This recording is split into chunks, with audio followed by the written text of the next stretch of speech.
Pertama, premis bahwasanya Tuhan mengambil istri orang untuk diberikan kepada orang lain itu ternyata betul. Nah, yang kedua adalah pastor bahkan mengatakan bahwa Tuhan memang harus menghukum konsekuensi.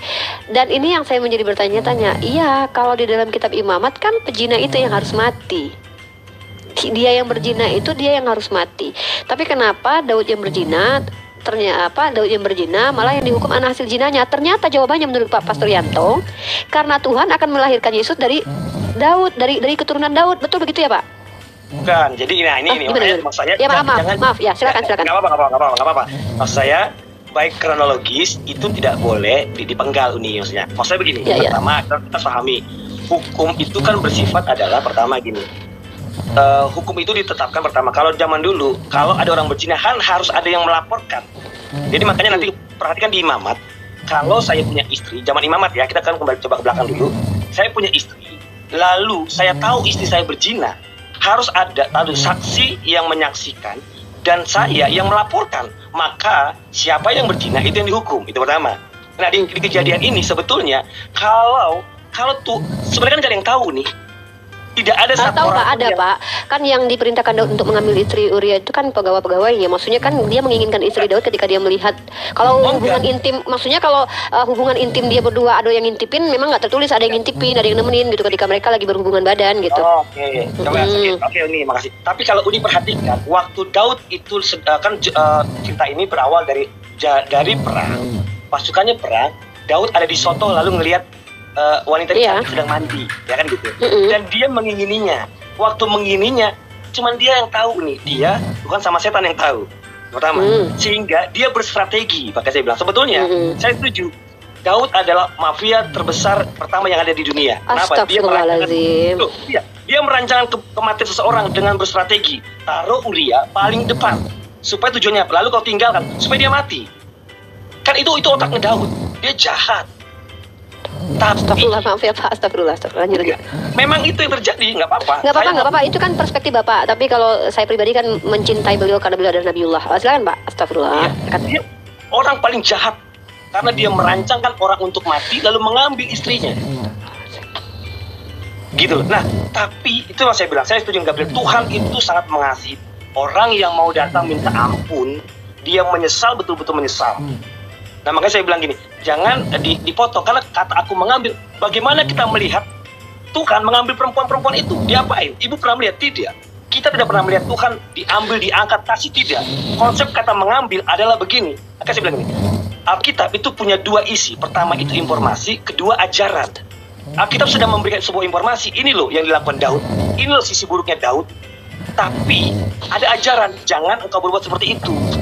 Gitu loh. Jadi jangan dipelintir seolah-olah Tuhan mengambil, diangkat, lalu dikirim ke enggak. Tunggu. Jangan memperspektifkan. Saya tidak pernah menambahkan narasi apapun dari yang tertulis Pak. Izin ya. Jadi kalaupun ada narasi yang muncul dari teman-teman Kristen itu narasi liar teman-teman aja. Saya hanya mengatakan tidak, maksudnya saya Uni kan Uni sedang membuat sebuah premis. Iya, premisnya Tuhan mengambil istri orang untuk diberikan kepada. Setuju. Pertanyaan saya gini, bagaimana Uni melihat Tuhan mengambil perempuan itu? Oke, begini. Saya kasih contoh aja deh Pak. Bapak kasih Bapak rezeki selama ini Tuhan bukan? Bukan. Ya, kan nggak Tuhan yang langsung datang ke Bapak jadi bos Bapak kan? Ya. Ya udah Pak, sesimpel itu Pak.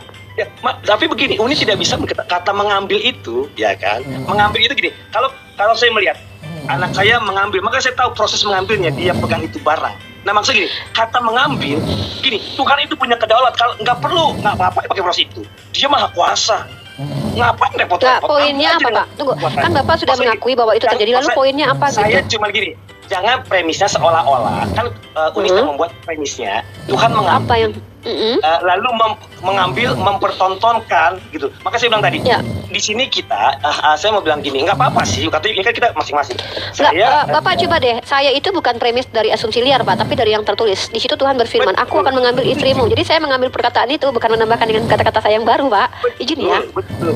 Nggak apa-apa, maksud saya kan saya coba menyampaikan premis itu kan dibuat gitu, membuat sebuah kata-kata. Ini kan kayak permain kata-kata aja Uni. Bukan, saya tidak menambah. Coba di sisi mana kata-kata yang saya tambahkan? Gini ya. Di situ aku dengan boleh saya nggak, saya nanya ke Uni. Ya udah, boleh. Apa yang Uni tangkap dengan kata mengambil? Jadi gini Pak, di sini saya tidak sebodoh itu menuduh bahwa Tuhan turun jadi manusia terus ngambil secara paksa tangannya istri-istri Daud dipegang terus ditarik-tarik terus didorong-dorong ke Absalom. Enggak gitu, Pak. Tidak seperti itu, Pak. Bahkan walaupun itu terjadi, sebenarnya kalian nggak perlu heran juga sih kalau memang itu terjadi. Kenapa kan kalian percaya Tuhan bisa jadi manusia terus datang ke dunia gitu? Padahal saya tidak bawa premis seperti itu. Yang dimaksud dengan Tuhan mengambil adalah di situ Tuhan menyatakan sikap bahwa hukuman yang diberikan kepada Daud dengan cara istrinya ditiduri oleh orang lain. Walaupun Tuhan yang berfirman bahwa itu dia yang biarkan hukuman itu terjadi. Karena yang menghukum adalah Tuhan. Gitu loh, Pak. Jadi saya nggak pernah ya justru teman-teman Kristen yang selama ini percaya bahwa Tuhan itu kalau seandainya datang menebus, ya udah dia betul-betul menebus dengan dirinya sendiri, jatuh jadi manusia, turun jadi manusia terus mati di tiang salib. Padahal kalaupun saya bawa premis bahwa Tuhan datang sebagai manusia terus tarik-tarik istri tangan Daud terus kasih ke Absalom, bisa aja saya bilang begitu gitu loh. Karena tuh kalian imani kan Tuhan yang turun ke dunia gitu. Tapi saya tidak bawa narasi seperti itu. Saya hanya mengatakan bahwa Tuhan menghukum Daud dengan mengambil istri Daud diberikan kepada orang lain untuk dijinahi. Padahal Tuhan menghukum pejinah tapi membiarkan pejinah baru gitu loh. Dan pejinah itu dilakukan oleh anak si pejinah ini gitu. Dan itu dilakukan di hadapan seluruh Bani Israel karena memang Tuhan bilang saya akan lakukan terang-terangan sementara kau lakukan kejahatanmu secara tersembunyi gitu loh, Pak. Gitu, Pak. Jadi saya tidak menambahkan apapun kata-kata. Tidak, saya coba tunjukkan kata yang tidak ada di dalam ayat itu. Kata apa dari lisan saya yang tidak ada di dalam ayat itu? Mengambil, Tuhan yang bilang aku mengambil. Istri ada di situ kata-katanya. Daud di situ Daud sebagai subjek, sebagai si si objeknya. Kemudian diberikan kepada anak, ada di situ tertulis. Gitu loh, Pak. Kenapa saya dikatakan bermain kata-kata? Kecuali saya menyimpulkan sesuatu nih, menyimpulkan tanpa ada kata tertulisnya. Padahal jelas di situ tertulis, aku akan mengambil istri-istrimu, kan? Lalu akan mengambilnya terang-terangan, ditiduri. Bahkan nih, saya bacakan lagi deh. Ya, oke lah ya, saya bacakan inilah. Beginilah firman Tuhan, bahwasanya malapetaka akan kutimpakan ke atasmu yang datang dari kaum keluargamu sendiri. Aku akan mengambil istri-istrimu di depan matamu dan memberikannya kepada orang lain. Maka apa premis saya? Tuhan mengambil istri Daud untuk diberikan kepada orang lain sebagai hukuman atas perjinahan Daud dengan Batseba dengan mengadakan zina baru. Itu, Pak. Seandainya itu salah ya silakan bantah. Dari mana narasi saya yang salah gitu loh, Pak. Izin Pak, silakan bicara. Iya, makasih. Enggak, maksud saya sih tidak. Saya begini, buat saya mengimani, saya mengimani apa yang saya imani. Kita sama-sama mengimani, ya kan? Masa gini, yang buat saya adalah kan ada kita setiap orang dengan kata-kata punya perspektif. Saya potong teman-teman di bawah, izin teman-teman yang menghina Pak Pastor Yanto secara terang-terangan. Cebi, tolong Cebi awasi teman-teman Muslim yang menyerang pribadi Pak Yanto, langsung di mute aja sepanjang live. Saya tidak izinkan kalian berlaku zolim di sini ya, teman-teman Muslim, izin. Kalau teman-teman menyerang, jangan menyerang personal. Tolong pertanyakan argumentasinya. Saya tidak izinkan teman-teman Muslim di sini berlaku tidak zolim terhadap mereka yang luar biasa, naik ke sini menjelaskan iman mereka untuk keilmuan kita, dan kalian menghina beliau dengan cara Rasulullah saja mengajarkan untuk menghormati rasi, rabi, dan pastor. Ketika perang saja tidak boleh mengganggu pastor, rasi, dan rabi. Jadi saya tidak izinkan kalian berlaku zolim. Tolonglah. Ya, walaupun beliau mengatakan bahwa Daud adalah, biarkan itu menjadi, ya, tolong awasin Cebi. Kalau ada teman-teman Muslim, kalau Kristen biarkan. Kalau ada teman-teman Muslim yang menyerang pribadi narasumber saya, hapuskan dari peradaban. Gak perlu saya orang-orang seperti itu. Mute kan saja. Satu lagi, infonya jangan spam komen ya, hargai yang lain. Yang lain juga komen, jangan spam komen. Terima kasih. Ya, kalau kalian membawa narasi konsekuensi logis tidak apa-apa. Ya, tapi kasih tanda tanya di belakang. Kasih tanda tanya, jangan sebuah argumentasi yang tidak berdasar menyimpulkan begitu saja, tidak bisa. Ya, oke, silakan Pak Yanto, izin lanjut. Ya, makasih ya. Jadi saya hanya mau bilang begini. Saya akan buat kesimpulan aja ini ya, supaya lebih enak dari saya pribadi. Pertama, saya akan buat kesimpulan pertama bahwa apa yang Yuni sampaikan itu terjadi, sudah ya, betul kejadian dia. Yang kedua adalah bahwa apa yang Daud lakukan itu sekalipun jahat, tapi Daud mengakui kesalahannya dan proses dia mengakui kesalahannya sudah kita lihat. Kalau di versi Injil kita tahu bagaimana dia menyesal, dia berpuasa, ya kan? Tapi namanya hukuman, sebuah ketetapan harus terjadi, dan ketetapan itu yang sudah tadi Uni sampaikan, ya. Jadi melalui Absalom sendiri. Kenapa? Dan kata yang Uni sampaikan di ayat berikutnya, yaitu supaya gini, bahwa apa yang selama ini tersembunyi, yang Daud lakukan sembunyi-sembunyi, itu dipertontonkan kepada banyak orang, itu maknanya. Jadi semua orang akan tahu bahwa Daud pernah melakukan hal yang sangat-sangat fatal, gitu. Nah, terus ya yang terakhir Uni, ya yang terakhir adalah saya mau bilang bahwa di balik semua peristiwa ini, pertama Tuhan Maha Tahu, dan kedua ada kedaulatan Tuhan. Dan disitulah kita sebagai manusia tidak bisa sampai sebatas mana kita mengetahui apa rencana Tuhan dan sebatas mana kita mengetahui kedaulatan Tuhan kepada tiap-tiap orang. Thank you nih. Ya, sama-sama. Oke, saya masuk ke komparasi dalam perspektif Islam ya. Masya Allah ya, walaupun saya bergetar hati saya jujur ya, karena kecintaan saya terhadap Nabi Daud alaihissalam ya. Tapi saya tidak akan menghakimi teman-teman Kristen, karena kita tahu sendiri ya bagaimana pandangan mereka terhadap Abraham yang bahkan dikatakan berzina juga karena memiliki gundik atau memiliki istri seperti Hagar gitu. Ada kok, teman-teman sudah dengar sendiri ya. Padahal Abraham sendiri adalah bapak bangsa, apalagi Nabi Daud dihina. Teman-teman tahu sendiri kalau dalam perspektif Islam bahwa Nabi itu maksum. Tuhan memilih orang terbaik untuk menyampaikan firman-Nya. Salah satunya Nabi Daud alaihissalam yang menjadi nabi yang sangat bersabar, bahkan terkenal dengan puasa Daud, 1 hari berpuasa, 1 hari berbuka. Masya Allah, beliau terkenal dengan kebijaksanaannya ketika beliau mengadili seseorang ya, yang bahkan anaknya Sulaiman juga orang yang bijak, raja yang bijak. Beliau berdua adalah raja yang bijak, raja yang adil ketika menghakimi orang-orang salah, dan kita bisa melihat ini di riwayat Muslim sendiri. Nah, sebagai bentuk pembelaan saya, izin ya Pak Pastor, kita berbeda dan kita sepakat untuk berbeda, tapi izinkan saya membela Nabi saya yang sangat saya cintai karena Allah. Nabi Daud alaihissalam adalah seorang nabi, di mana nabi sendiri artinya adalah orang yang membawa kabar, orang yang diberikan kabar untuk diberitakan kepada orang lain. Dan Nabi Daud membawa kitab Zabur, di mana Nabi Daud sendiri terkenal dengan suaranya yang sangat indah, dan Nabi Daud sendiri adalah terkenal dengan kebijaksanaannya sebagai seorang raja, dan beliau adalah orang yang sangat sabar dengan melakukan puasanya, yaitu terkenal dengan puasa Daud. Masya Allah, Allah memberikan informasi kepada kita sebagai umat Islam bahwa Daud salah satu Nabiullah yang sangat-sangat kita cintai, memiliki anak yang juga sangat bijak bernama Nabi Sulaiman. Bahkan kita percaya melalui garis keturunan Nabi Daud itu ya, kita sangat percaya bahwa ya tahu sendiri ya bagaimana Bani Israel juga menjadi umat pilihan, walaupun mereka banyak yang ingkar, tapi tetap kita tidak menjustis Bani Israel sendiri. Israel sendiri pun kita tidak boleh hina, karena Israel sendiri adalah Nabi Yakub alaihissalam yang juga kita muliakan. Maka teman-teman ya, after life ini teman-teman banyak berdoa meminta ampun kepada Allah. Semoga kita tidak termasuk yang menghina para nabi dengan kelakuan kita dan lisan kita. Astagfirullahaladzim ya, mengucap banyak-banyak. Itu saja mungkin. Dan mungkin Pak Pendeta atau Pak Pastor ada pertanyaan terkait Islam, karena saya sudah cukup dengan jawaban Anda. Saya gemetar, takutnya nanti jawaban-jawaban Anda membuat saya sedih gitu ya, karena ini nabi saya yang saya yakini sebagai nabi yang mulia. Mungkin ada pertanyaan terhadap Islam mungkin Pak. Astagfirullah. Ya. Wah, thank you Uni, tidak ada. Terima kasih. Baik, itu saja. oke. Terima kasih ya. Pak Pastor masih tetap ingin standby diskusi dengan tema yang premisnya ada 5 premis sebenarnya, atau ingin turun? Silakan, saya tidak memaksa Anda untuk di sini. Nggak apa-apa, saya turun aja ya, dengar aja ya. Oke. Thank you ya. Terima kasih Pak Pastor. Pak Pastor, Thank kalau you. seandainya ada kata-kata saya yang salah dari hati yang paling dalam, saya meminta maaf kepada Anda. Saya respect terhadap Anda, apapun keyakinan Anda itu adalah keyakinan Anda. Biarlah Tuhan semesta alam yang menghakimi kita masing-masing. Dan mohon maaf kalau ada kata-kata saya menyinggung iman Anda dan menyinggung Anda sendiri gitu sebagai seorang pastor. By the way, respect terhadap Anda. Semoga sehat selalu. Jangan bosan untuk berkunjung ke rumah saya Pak Pastor. Sama-sama. Iya, sama-sama. Terima kasih. Ya, oke. Terima kasih. Ya, sekarang kita ke Charles the King ya. Charles the King. Nah, Silakan. ya selamat malam. Malam mau menjawab terkait tentang pertanyaan kami tentang Enggak. Saya mau saja. Saya ikuti dari tadi semua. Oke. Saya mau sebenarnya saya tidak terlalu dengan terlalu paham baca semua di Alkitab karena banyak sekali. Tapi saya mau bertanya tuh, ini apa tujuannya ini dari yang Umi bahas? Apa tujuan akhirnya nanti? Maksudnya gitu intinya. Oke, baik.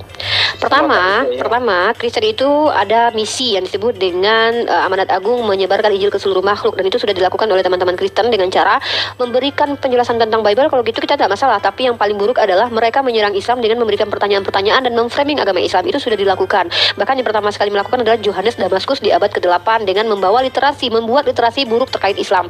Dan itu disebut sebagai apologet. Apa itu? Apologia, membela iman. Dan ini dilakukan oleh para teman-teman Kristen yang bergelar apologet Kristen. Saya sebagai seorang muslimah dengan ajaran dakwah bil hikmah diperintahkan juga untuk menjawab syubhat.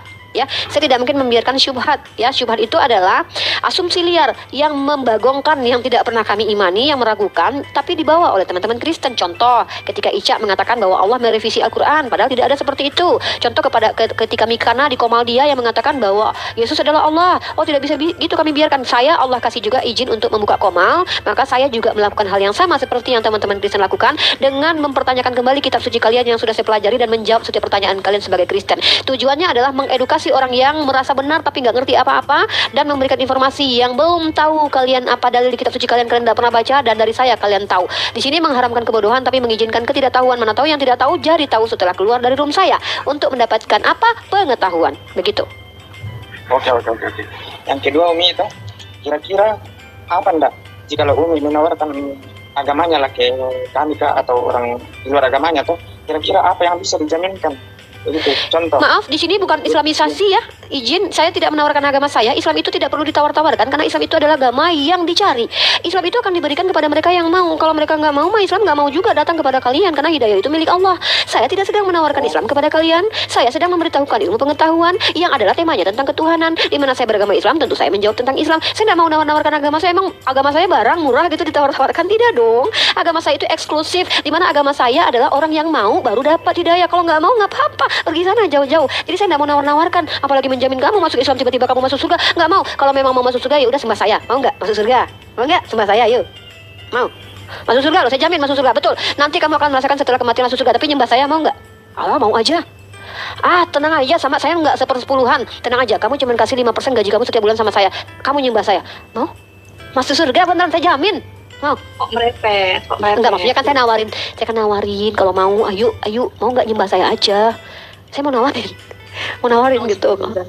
Ya, kan dia maunya sesuatu yang menjamin gitu. Ya udah aku tawarin aja, sembah aku aja sekalian, aku jamin masuk surga gitu. Salah nanya tadi, salah nanya. Ya kan salah nanya. Salah nanya. Oh ya udah, maaf. Enggak, maksudnya ini simulasi ya guys. Simulasi ketika ada yang berani menjamin surga itu adalah bullshit, adalah kebohongan. Kenapa? Tunjukkan kepada saya. Siapa yang sudah pernah ke surga? Oh, pasti kalian jawab Yesus. Saya akan bantai itu nanti. Tapi itu bukan tema kita pada malam kali ini gitu. Ada lagi pertanyaan Charles Kidding? Sebenarnya banyak sih, tapi kapan-kapan lagi karena hujan ini. Jadi. Hujan, nggak apa-apa sebenarnya, tanya aja. Terima kasih. Oke, terima kasih. Nggak apa-apa, standby di situ. Pak De Gedeon, nanti kalau mau bicara setelah yang lain dulu ya Pak. .design, silakan .design. Ada yang mau disampaikan? .design? Oh iya. Saya mau bertanya lagi. Iya, silakan. Ini Islam kan percaya kan nabi-nabi. Berapa nabi kalau di Islam ya? Anda tahu berapa? Sebenarnya ribuan nabi, tapi yang diperkenalkan itu hanya sekitar 25-an. Ya, oke. Itu kan kita percaya Yesus juga sebagai nabi ya. Percaya dong. Kita percaya Yesus. Ya, percaya. Berarti apa yang Yesus? Ya, apa yang Yesus katakan, apa yang Yesus bawa, yang kitab yang dibawa berarti dipercaya Umi juga. Ya, saya jawab ya. Saya jawab. Kami percaya bahwa setiap nabi itu membawa. Ya, diam dulu ya, biar nggak salah paham. Kami percaya bahwa para nabi itu membawa suhuf, ajaran, kataba atau kitab. Nah, perlu dipahami, kataba atau kitab artinya adalah bukan hanya buku, tetapi ada istilah homonim. Maknanya sama dalam satu kata. Ini terjadi di dalam semua bahasa. Kataba artinya adalah ketetapan Tuhan. Jadi kami percaya setiap nabi itu membawa kitab, ketetapan, ketentuan, hukum-hukum. Di mana juga ada suhuf yang bisa diterjemahkan sebagai lembaran. Lembaran bukan hanya lembaran yang tertulis saja, tapi lembaran pengajaran-pengajaran. Contoh yang disebut dengan Injil. Maka kami percaya bahwa Nabi Isa alaihissalam itu membawa Injil. Mana Injilnya sekarang? Ya tidak ada. Kan itu untuk Bani Israel. Yang kedua, nabinya aja udah nggak ada, masa kitabnya masih ada? Nabinya aja tertolak, masa kitabnya masih ada? Sama seperti tidak adanya lagi loh batu Musa, begitu juga dengan Injil tidak ada. Lalu bagaimana dengan mengimani Uni? Mengimani itu bukan berarti menjadikan kitabnya Nabi Isa itu sebagai panduan berkeyakinan. Kan kitabnya Nabi Isa untuk Bani Israel. Saya bukan Bani Israel. Gitu sayang. Jadi saya beriman kepada Al-Quran yang diberikan ke seluruh alam begitu. Oh, yang mau catat, maaf ya, saya ulangi nanti pelan-pelan. Ya sudah. Saya mau bertanya lagi. Boleh. Kami kan Kristen tidak percaya itu Muhammad itu adalah nabi. Nggak apa-apa. Boleh enggak Umi bisa buktikan kalau Muhammad itu benar-benar dia adalah nabi yang benar. Contoh, kalau dia memang nabi yang benar, artinya kan dia harus satu, kan Allah mengutus Allah lah kan. Contoh kalau dia memang utusan, dia diutus bersama itu 25 nabi lah itu toh. Dia Muhammad lah salah satunya, seandainya dia nabi benar toh. Oke. Tapi Muhammad ini beda daripada semua nabi. Dari semua nabi yang lain dia beda. Bedanya apa? Yaitu beda. Pertama itu apa bedanya? Dia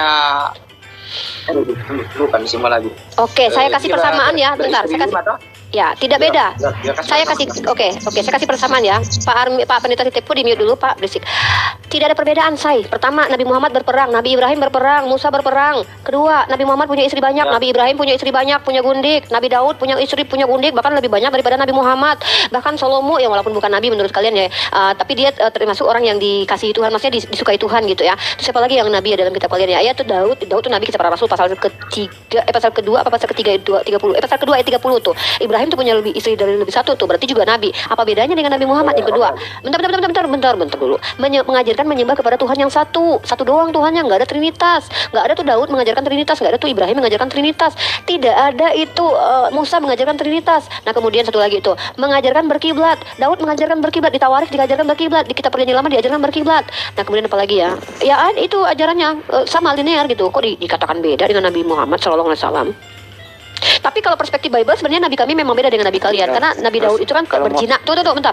Perbedaannya adalah izin ya, seperti tema kita ini ya. Kalau Nabi Muhammad itu tidak pernah berzina, tapi di kitab kalian Nabi kalian justru berzina. Bentar dulu, saya kan kasih dalil nih. Ya ada perbedaan sih.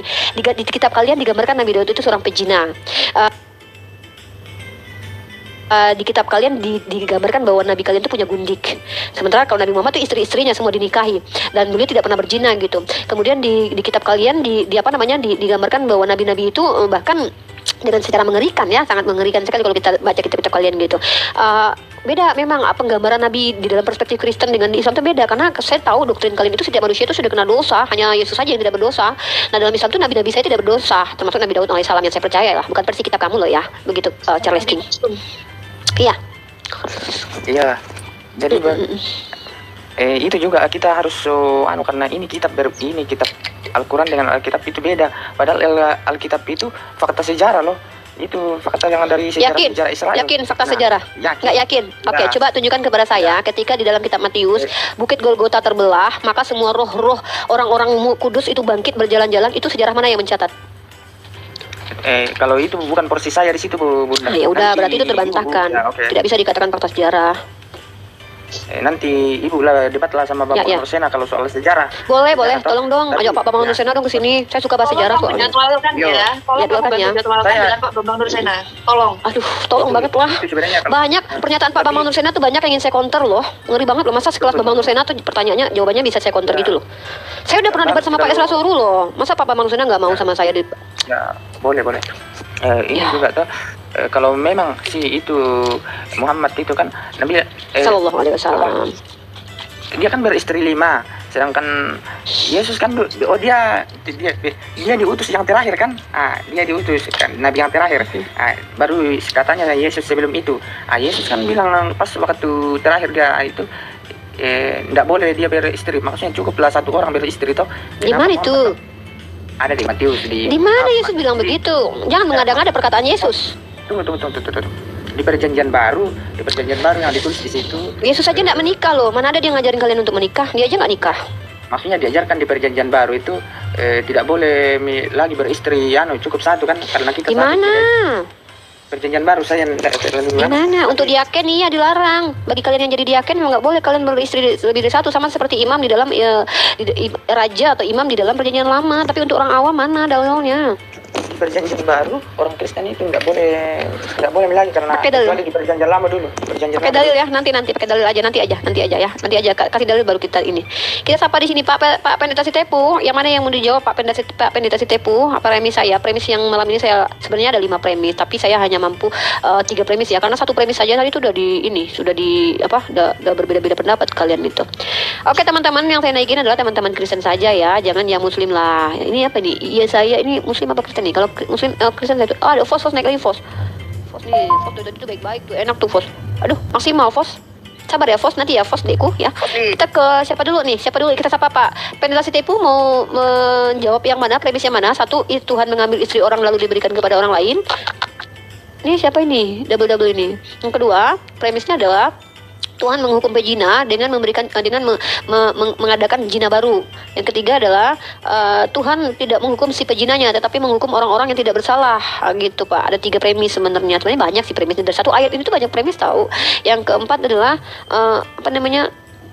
apa tadi tuh? Apa tuh ya? Tuhan tidak kan apa? Dilupa aku, tulisan aku jelek banget, nggak bisa baca aku. 3 itu aja lah dulu jawab.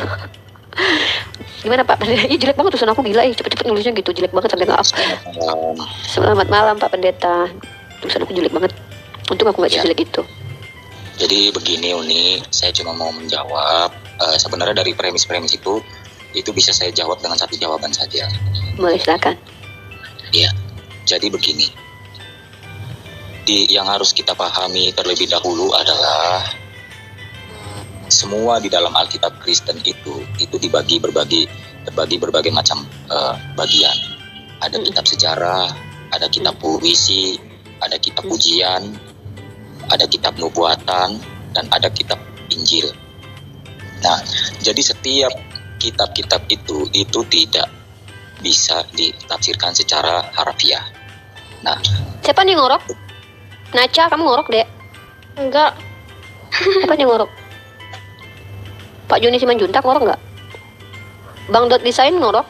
Nah, aku Kak. Siapa yang ngorok? Ya udah lanjut Pak, nggak apa-apa. Kita dinikmati aja ngorok-ngoroknya itu. Akan. Izin turun ya.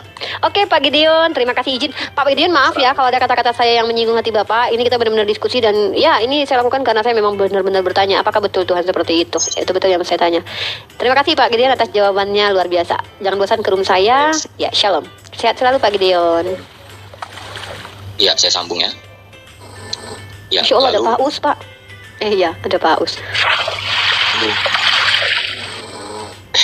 Pak Dot saya izin turun nih ya, bapaknya udah kecapean mungkin pulang kerja gitu ya, kasihan beliaunya. Iya kasihan pulang kerja mungkin, nggak apa-apa lah. Silakan Pak, ya nggak apa-apa, jangan gitu ya, saya teman-teman. sambung nih. Oke.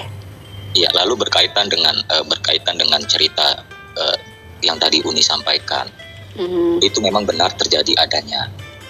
Cerita memang sejarahnya memang seperti itu, tetapi itu tidak bisa dijadikan sebagai tafsiran bahwa seakan-akan Tuhan itu jahat atau apa begitu. Tidak. Tetapi seperti saya selalu berkata bahwa apa yang kita perbuat itu pasti kita akan tuai. Saya selalu berkata bahwa tabur tua itu berlaku bagi kami Kristen. Kang Will, di-mute dulu Kang Will. Halo Yoyon, apa kabar Yoyon? Sehat terus Yoyon. Lanjut Pak Pendeta Sitepu. Ya, lalu apa yang dilakukan Daud itu adalah suatu kesalahan dosa besar di mana dia mengambil istri Uria, Betsheba, dan akhirnya terjadilah peristiwa itu sampai menjadi sejarah. Tetapi yang dimaksudkan ditulis di dalam Alkitab itu hanya menceritakan sejarah bahwa Nabi Daud pernah melakukan itu. Ditulis seperti itu supaya kita tidak melakukan itu. Nah, itu digenapi oleh hukuman-hukuman yang dialami Daud itu tertulis di dalam 2 Samuel 12 ayat 11 12 itu berkaitan dengan ayat-ayat yang lain. Nah, itu dijelaskan bahwa Daud itu mengalami hasil apa yang pernah dia lakukan, sehingga anaknya mati, sehingga istrinya digituin sama orang lain, yaitu karena akibat dosa yang pernah dia lakukan.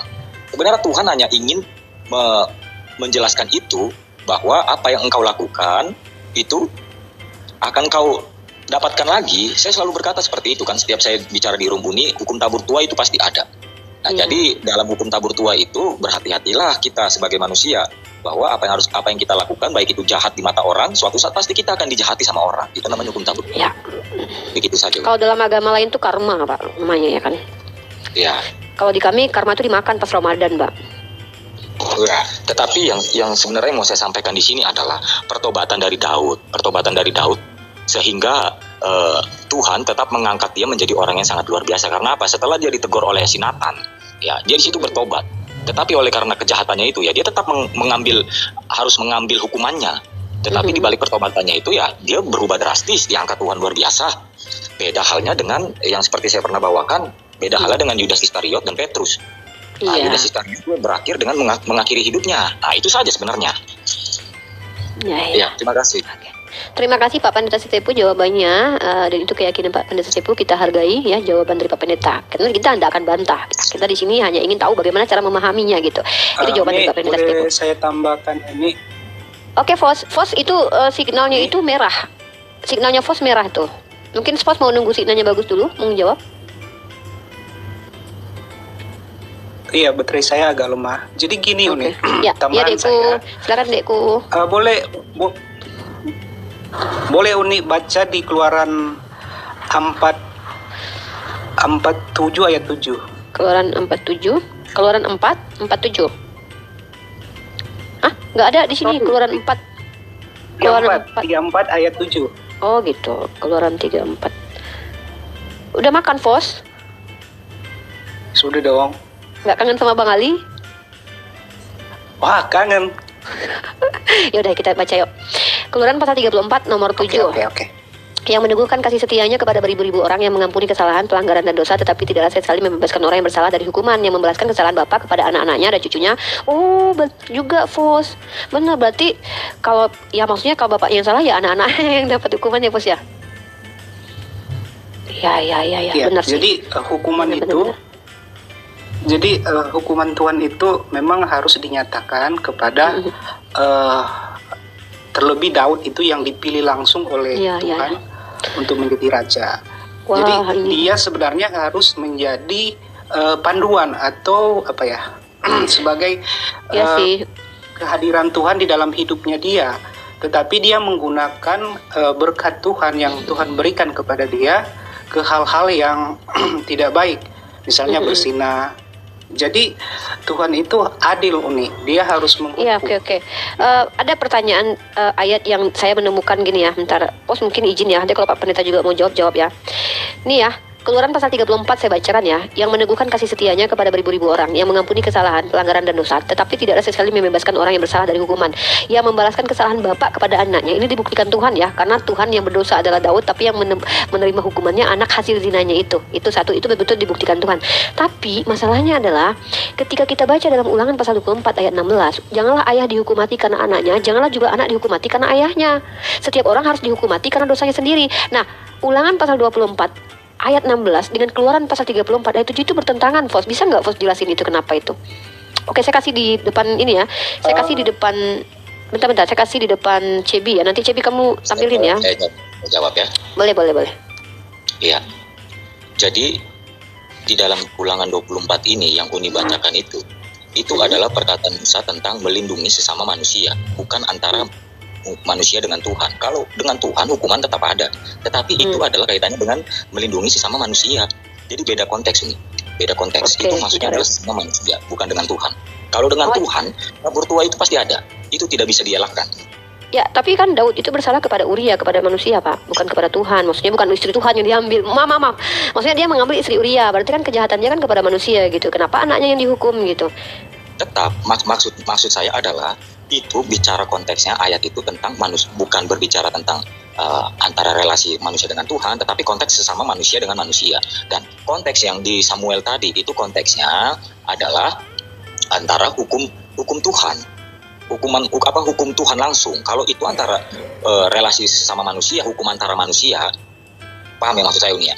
Saya paham, maksudnya kalau seandainya kita bicara tentang hukuman manusia berbuat jahat nih, manusia yang menghukum sendiri kan begitu ya? Ya. Nah, bukankah ketika Tuhan menghukum kan melalui manusia, Pak? Ketika suku Amalek dihukum Tuhan kan melalui tangannya Bani Israel, Pak? Kenapa? Tapi itu beda konteks. Beda konteks maksud saya kalau Daud itu kan berzina. Nah, zina itu kan hukumannya, zina itu kan biasanya antara manusia dengan Tuhan, karena zina itu yang mengeluarkan peraturan adalah Tuhan. Tetapi kalau di konteks yang Uni bacakan tadi itu sudah berbeda konteks. Itu antara manusia dengan manusia pribadi, bukan antara manusia dengan Tuhan. Bukan manusia dengan Tuhan, maksudnya gimana? Maksudnya gini, saya bacakan ya. Iya. Ya, kita baca di sini. Tentang melindungi sesama manusia. Nah, kalau kita bicara, Daud itu kan berdosanya kan Pak mengambil istri orang tuh. Dia kan raja, kan dia tidak jadi mencelakai Uria gitu. Pertama mengambil istri Uria lalu membunuh Uria. Artinya kan kejahatannya kan terhadap manusia. Nah, sementara di sini kita baca konteksnya tentang melindungi sesama manusia. Janganlah mengambil kilangan atau batu kilangan sebagai gadai. Apabila seorang kedapatan sudah menculik orang, salah seorang saudaranya dari antara orang Israel lalu memperlakukan dia sebagai budak dan menjual dia, maka haruslah penculik itu mati. Demikian harus kau hapuskan yang jahat itu di tengah-tengahmu. Nah, ada perintah kalau orang jahat itu dihapuskan tengah-tengahnya. Lah ini Daud mengambil istri orang, membunuhnya si Uria, kok nggak dihapuskan di tengah-tengahnya, kok anaknya yang dihukum. Nah makanya saya katakan kok bertentangan. Giliran untuk Daud kenapa kok Tuhan kayak gini ya, mohon maaf ya, yang bersalah adalah Daud, kok yang dihukum anaknya gitu kan. Siapa ini cantik sekali, kalian kok cantik kali, kalah aku ya gitu. Jadi ketika di zaman Ulangan, kok ketika Tuhan ajarkan kepada orang lain, kok orang itu yang harus mati. Saya bacakan nih. Hati-hatilah dalam hal penyakit kusta dan lakukan dengan tepat nih. Ingat apa yang dilakukan Tuhan Allahmu kepada Miriam pada waktu perjalanan keluar Mesir. Apabila engkau meminjamkan sesuatu bla jika seorang miskin ini tetap kejahatan manusia ke manusia lain nih. Baru nanti di Ulangan pasal 24-nya ayat ke-16-nya. Nah, pada hari itu juga haruslah engkau membayar upahnya sebelum matahari terbenam. Janganlah ayah dihukum mati karena anaknya, janganlah juga anak dihukum mati karena ayahnya. Setiap orang harus dihukum mati karena dosanya sendiri. Tuh, ini berkaitan dengan dosa manusia dengan manusia lain. Nah, Daud melakukan dosanya kejahatan kepada manusia lain. Apa itu? Mengutus Uria yang adalah suami Betseba untuk mati di medan perang, kan kejahatan kepada manusia. Yang menghukum Tuhan langsung, tapi Tuhan menghukum anaknya sama istrinya. Nah, giliran di sini Tuhan ngajarin ke manusia kalau kejahatan sesama manusia jangan orang lain, jangan anak yang dihukum. Ini kan kayak gini Pak, maaf Pak ya, maaf banget. Tuhan ajarkan kalau kalian jahat sama kalian harus penjahat yang dibunuh. Tapi ketika Daud yang bersalah gitu, kok anaknya yang dibunuh gitu loh Pak. Apa memang ada perbedaan antara Daud dengan manusia lain gitu Pak? Tidak unik. Jadi di situ ceritanya Daud itu adalah sebagai raja dan dia juga sebagai imam, dan dia berusaha untuk memutarbalikkan fakta dengan cara-caranya dia. Nah, jadi itu sudah kekejian bagi Tuhan. Dia sudah memutarbalik fakta di situ. Ada usaha dia untuk mengubah-ubah apa aturan firman Tuhan. Siapa Nah, maksudnya yang merubah? Si Daud. Astagfirullah, ngeri banget Nabi Daud. Ya, lanjut. Ya. Nah, jadi karena usaha-usaha dia itulah karena dia di situ statusnya sebagai raja dan imam. Nah, jadi ada usaha-usaha dia itu untuk melindungi atau menutupi kesalahannya.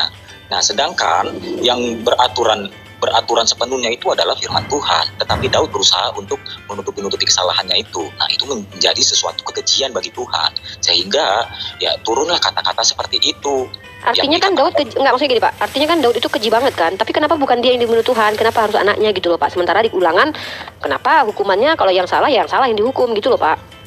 Iya, karena di situ posisinya Daud bertobat kan, di situ Daud langsung didatangi oleh si Nathan, dan di situ Daud bertobat dan dia menyesali. Tetapi di situ ada proses yang Daud alami untuk menjalani hukumannya itu, yaitu prosesnya yaitu dengan kehilangan anak yang hukumannya itu ada. Nah, berarti gini Pak, setelah Daud pun masih bertobat, tetap anaknya dihukum mati dan istrinya tetap dijadikan ditiduri sama Absalom gitu, walaupun bertobat sekalipun dia tetap mendapatkan hukumannya kan? Iya, itu tabur tuai. Kan saya sudah bilang. Saya sudah pernah bilang. Lalu bagaimana kemudian dogmanya Kristen tentang Yesus ketika Adam bersalah, Paulus bersalah, tidak mendapatkan tabur tuai Pak? Paulus maksud saya, kenapa Paulus tidak mendapatkan tabur tuai ketika dia sudah membunuh Stefanus gitu loh? Kok ada perbedaan sikap antara, misalnya Tuhan dengan beberapa orang tuh beda-beda sikap gitu? Paulus juga mengalami. Apa tabur tuainya Paulus? Paulus juga mengalami. Di situ Paulus berdoa, dia meminta kepada Tuhan, Tuhan kiranya duri dalam daging ini Engkau ambil.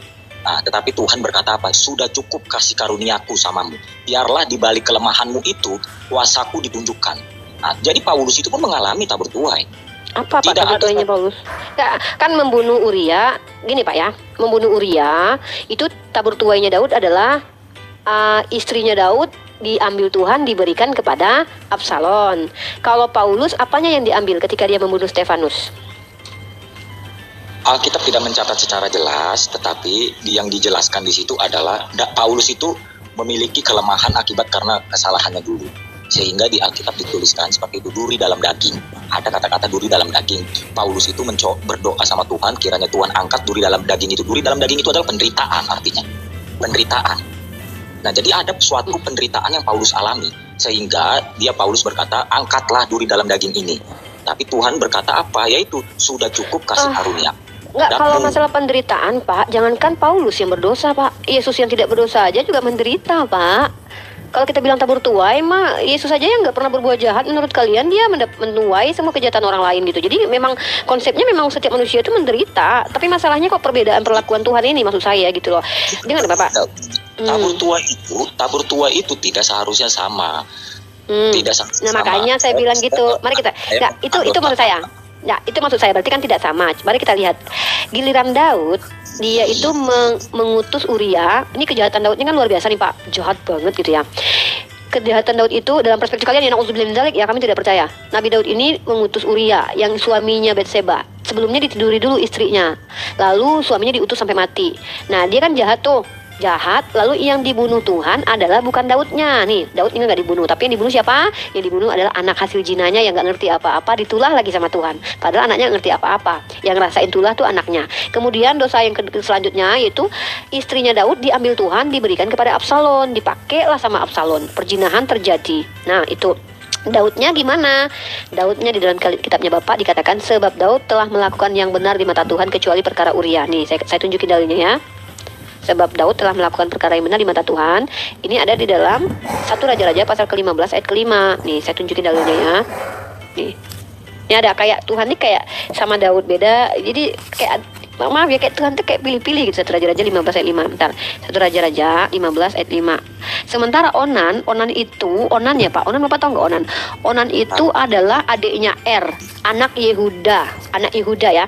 Onan itu diperintahkan Yehuda untuk menghamili istrinya itu dibunuh Tuhan karena menurut Tuhan jahat. Nah, ketika Onan berhubungan badan dengan Tamar yang istrinya si ini, dia tidak mau menghamili istrinya Kenapa? Karena kalau dia menghamili istrinya nanti anaknya itu tidak bisa disebut anak dia, tapi dikatakan anaknya padahal yang buat kan dia, ya nggak mau lah dia. Maka ketika malam-malam dia berhubungan badan dengan si istri ini, dia buang spermanya di luar Pak. Maka ada kata onani. Gara-gara kata itu ada muncul onani ya, dia buang spermanya. Nah, Tuhan marah, dibunuhlah sama Tuhan Onan ini. Kenapa Onan yang nggak mau menghamili istri kakaknya dengan alasan dia nggak mau nanti karena toh juga tidak akan disebut anak dia, dibunuh Tuhan. Sementara Daud udah jelas-jelas ngambil bini orang, isi Uria dilempar ke medan perang sampai mati. Tapi kok yang dibunuh bukan Daudnya, yang dibunuh justru si anaknya Daud yang nggak ngerti apa-apa hasil zina itu, dan juga istrinya yang disuruh ditiduri sama orang lain, sama anaknya sendiri gitu.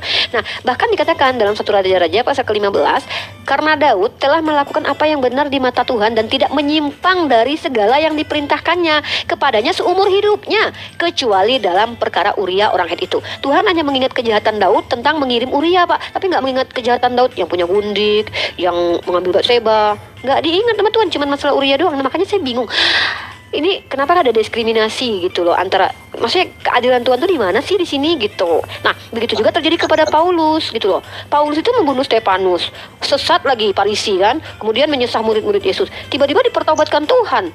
Lah, sementara anak-anak kecil yang menyusui suku Amalek Pak, masih menyusui di dada ibunya, disuruh habisi sama Tuhan yang Bani Israel gitu.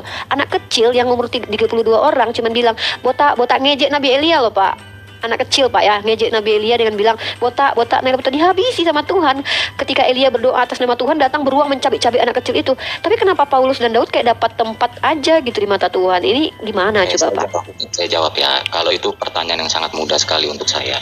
Kenapa saya katakan seperti itu? Suku Amalek itu adalah suku yang menyembah dewa-dewa, dan sedangkan bangsa Israel itu adalah bangsa umat pilihan Tuhan. Dan Tuhan sudah berjanji kepada bangsa Israel waktu mereka di tanah Mesir untuk menempatkan bangsa Israel itu di tanah perjanjian.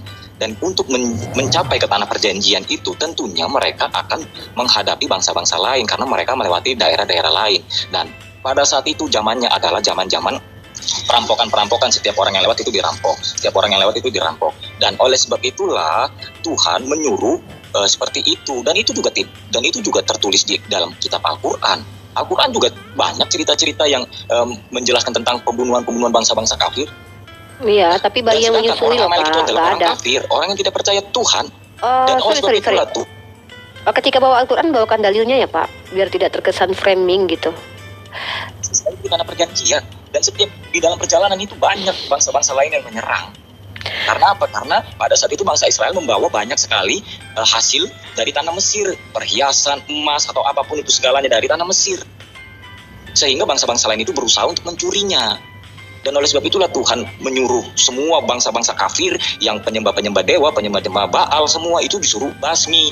Karena apa? Allah Israel itu adalah Allah yang sangat cemburu. Dia tidak ingin ada orang lain menyembah dewa selain dia. Itu konteksnya pada saat itu. Sama anak yang menyusui loh Pak ya? Iya, mau semuanya. Semuanya.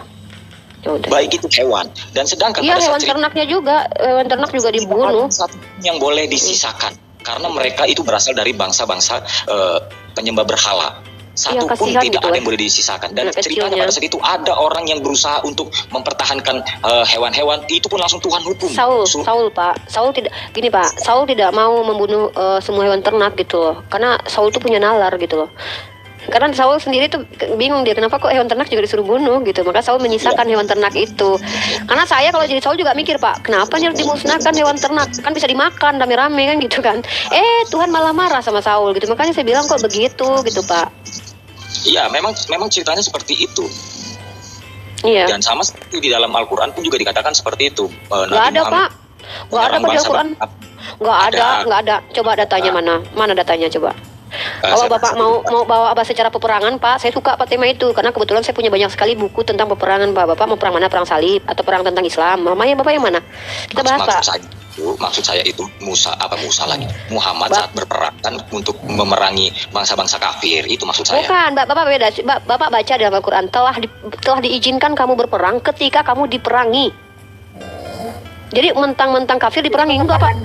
Iya, buktinya di Mekah itu Rasulullah sendiri itu ada orang Yahudi yang hidup. Bahkan Pak ya, Bapak tahu tidak? Tadi baru saya baca, Pak. Salahuddin Al-Ayyubi saja ketika menang dalam perang salib, Pak, itu bahkan melindungi orang Kristen. Karena apa? Tradisi Muslim itu tidak berlaku zolim ketika perang aja aturannya. Apa aturan dalam perang?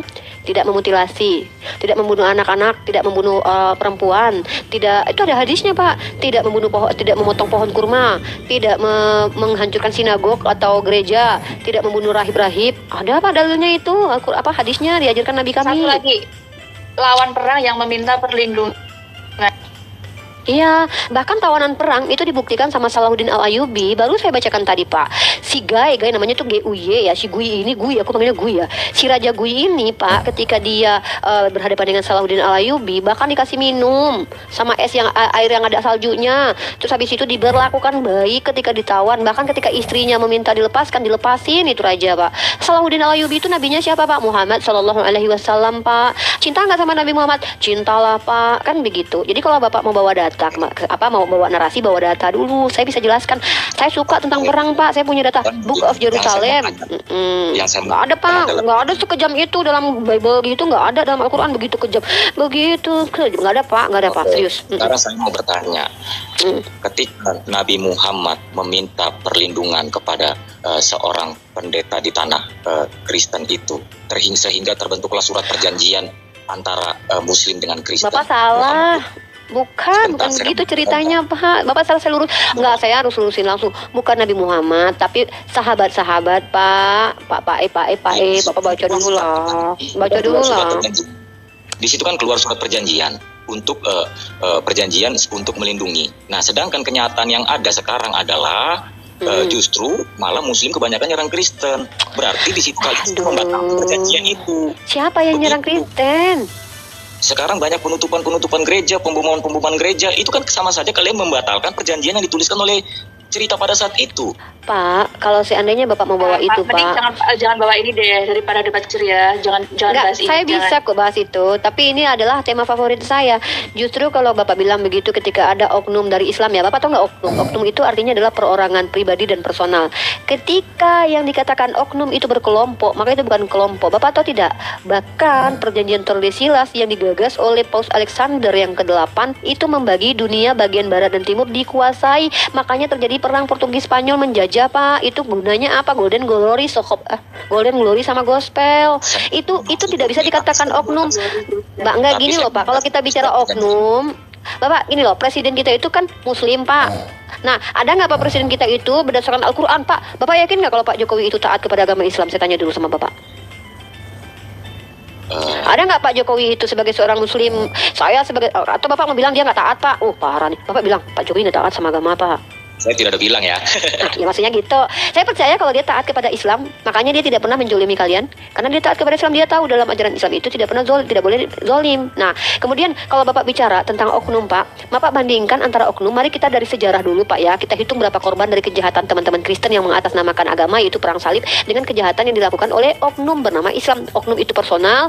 Kalau sudah rame-rame atas nama gereja itu tidak bisa dikatakan oknum, Pak. Nah, atas nama gereja ada nggak kejahatan terjadi? Ada, Pak, kejahatan terjadi atas nama gereja. Tetapi ini berbicara tentang majelis. Lagian kenapa kita lari pada ke sana? Pada mana majelisnya? Majelis siapa, Pak? Jamaah mana, Pak? Itu yang kurang ajar yang mana? Indonesia. Ada MUI menginikan gereja gitu. Tutuplah gereja-gereja yang ada. MUI gitu. Ada mana, Pak, surat MUI-nya? Nih MUI ini terfitnah nih, bahaya nih. Mana surat MUI-nya bahwa wah, MUI jahat banget kalian betul kalian mengunikan gereja orang MUI. Ya kalau anggotanya, Pak, aduh Bapak jangan gitu lah, Pak. Astagfirullah, inilah kadang-kadang saya bingung. Bapak pendeta loh, Pak. Masa Bapak kalau mau bahas oknum habis, Pak, nanti Kristen, Pak. Iya, itu fitnah itu. Iya, ini mah fitnah, Bapak. Pada saat perjanjian, pada saat zaman Muhammad itu mengadakan perjanjian, ada surat perjanjian. Betul kan ada surat perjanjiannya, Unia? Bapak Kalau sendiri saya mempercayai berarti bahwa Nabi yang jelas dong. Iya, Bapak kan nggak ada Gitu. pertanyaan. Pak, kalau dari Al-Quran surah apa, biar kita bahas Pak. Jadi Bapak tidak mengada-ada diri gitu loh. Gini loh Pak, gini ya. Saya bertanya, Gini loh. itu Ya udah adalah saya seperti jawab. itu. Teman-teman gak usah panas lah di bawah, biarkan lah, kan beliau nggak tahu tuh. Udah lah, anggap aja dia nggak tahu. Gini ya Pak, saya mau meluruskan cacat logika Bapak nih, logical fallacy yang Bapak lakukan nih. Bapak tuh melakukan red herring. Apa itu? Bapak lari dari tema. Bapak, tema kita tadi adalah tentang pertama ya. Diteruskan aja nih biar Ya. di bawah itu makin panas kalau Ya, maksudnya enggak. diteruskan. Kita lanjut aja. Kembali ke tema aja. Ya, kita luruskan ya. Logical fallacy yang Bapak lakukan adalah red herring, lari dari tema. Nah, Bapak tidak komparasinya tidak apple to apple. Bapak bilang bahwa Tuhan yang membunuh suku Amalek dengan anak-anak yang menyusui sekaligus itu ada kaitannya dengan para yang orang-orang yang di Indonesia ini yang melakukan pengganggu terhadap gereja. Itu tidak ada kaitannya Pak. Yang pertama, mereka tidak diperintah Tuhan. Yang kedua, itu tidak dilakukan secara berjamaah. Bapak melakukan red herring Pak. Bapak ini tahunya ini logical fallacy. Nah, kalau memang Bapak mau melakukan komparasi, tolong tunjukkan data di dalam Al-Quran di mana Allah pernah mengatakan, wahai Muhammad Shallallahu Alaihi Wasallam, bunuhlah Konstantinopel itu seluruhnya, orang-orang yang di dalamnya, anak-anak kecil dan hewan ternaknya. Baru itu komparasinya apple to apple. Tapi kalau Bapak membawa orang-orang yang saya nggak tahu yang Bapak bicarakan siapa dan tidak tertulis dalam Al-Quran saya, itu tidak apple to apple. Tapi apa? Bainas sama sumur gitu. Jauh banget Pak bedanya. Bawa MUI lagi Pak. Kecuali MUI mengeluarkan fatwa hajar semua Kristen-Kristen. Nah itu baru jahat tuh namanya tuh. Tapi kalau orang yang Bapak bilang dia adalah anggota MUI, Bapak juga harus tunjukin loh Pak. Siapa dia? Bener nggak punya kartu MUI? Bener nggak dia tuh dari MUI? Kan bahaya Pak nanti. Bapak dituntut orang bertanggung jawabkan nanti. Karena ini bisa fitnah Pak nanti Pak ya. Ya Bapak, saya melindungi Bapak. Teman-teman izin ya, saya mewakili Pak Pendeta Sitepu di sini meminta maaf atas apa yang diskusi ini. Saya mengarahkan untuk tidak lagi membahas tentang oknum, organisasi ya. Nggak usah dibahas teman-teman. Nggak usah dijadikan panah karena beliau sendiri kan itu wajar dalam ranah diskusi itu ketika kita kadang agak emosi itu kadang salah ucapan lah teman-teman. Inilah apa namanya bersabar dirilah bersabar. Udah kita cukup tahu aja Pak Pendeta itu salah, itu aja. Salah Pak Pendeta, salah besar itu. Mungkin itu aja sih, aku send Bapak dulu, jangan ini dulu, jangan kalau kita Esther, kalau bahas masalah ada ayat Al-Quran di surat Al-Baqarah 126. Al-Baqarah 126. Al-Baqarah 126, saya baca tafsir aja ya. Tunggu bentar, aku ambil tafsir Oh, dulu ya. sorry 216. Di Di situ Allah Al-Baqarah. berperang. Oh iya, kami memang dibolehkan berperang, Fos, kalau diperangi, tidak masalah. Al-Baqarah 216. Boleh Umi bacakan dulu? Siap, saya bacakan. Saya tuh kalau diskusi itu gini loh, Fos. Nah, saya tuh nggak mau asumsi pribadi, Fos. Saya bawa ini, Fos. Kitab, Fos. Nah, Al-Baqarah 216. Bapak Al-Baqarah? Nomor 216. Waduh, nggak nyampe pula nih. Ntar, jilid 3 lagi ternyata. Yang kasih tahu Cebi sih. Nih, yang kasih tahu saya Cebi. Iya. Mana nih? Mana tafsir aku? Alhamdulillah ada tafsirku di sini. Aku itu standby 216. Ini ya, kitab Al-Qurtubi. Al-Baqarah 216. Apa yang Fos pahami terkait ayat itu? 216 halaman 87. Oke, saya bacakan. Bismillahirrahmanirrahim.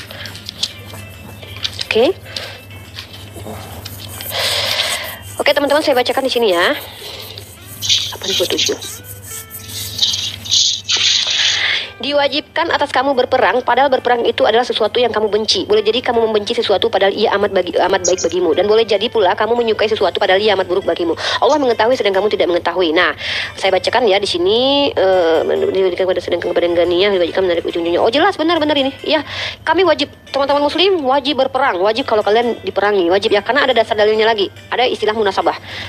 Penjelasan ayat dengan di ayat. situ garis besarnya Allah menyuruh itu berperang. Oh iya dong, bentar. Bentar, ini jawabannya. Nggak apa-apa dia ngeyel mah, saya mah suka kalau dia ngeyel gini. Nah, ini ya. Bentar. Bentar ya.